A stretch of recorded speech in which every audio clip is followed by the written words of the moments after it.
अमृतवाणी श्री ब्रह्मचैतन्य महाराज गोंदवलेकर यांची प्रश्नोत्तरे. लेखक डॉक्टर मनोहर वर्टेकर. प्रश्न क्रमांक 16. गोंदवल्याच्या रामाचे एकदा तरी दर्शन घ्या असे आपण म्हणता, याचे कारण काय? महाराजांचं उत्तर: ह्या रामाचे वैशिष्ट्य असे आहे की त्याच्यापुढे उभे राहिले म्हणजे आपल्या अवगुणांची तो जाणीव करून देतो. हेच काम विशेष महत्त्वाचे आहे. दोषांची जाणीव झाली तरच मनुष्य त्यातून सुटण्यासाठी रामाची प्रार्थना करून त्याला शरण जाईल. शरणागतावर कृपा करणे हे रामाचे ब्रीदच असल्यामुळे तो त्याला त्यातून सोडविलच आणि त्याचे काम होऊन जाईल.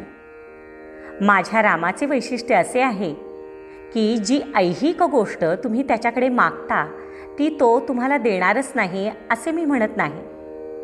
तुमचे प्रारब्ध अनुकूल असल्यास तो ती देईलच, पण तुम्ही त्याचे दर्शन घेतल्याने ऐहिक गोष्टी मागण्याची तुमची इच्छाच तो नाहीशी करेल, आणि ही खरी किमया आहे.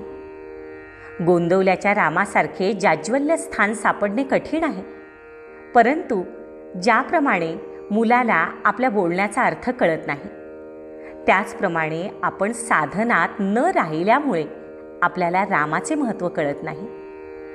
लहान मुलाला जशी आई, मोठ्या मुलाला जसा बाप, बाईला जसा प्रेमळ नवरा, मुनिमाला जसा विश्वासू मित्र, तसा रामराया प्रत्येकाला वाटला पाहिजे. म्हणून प्रत्येकाने गोंदवल्यास यावे. श्रीराम जय राम, जय जय राम.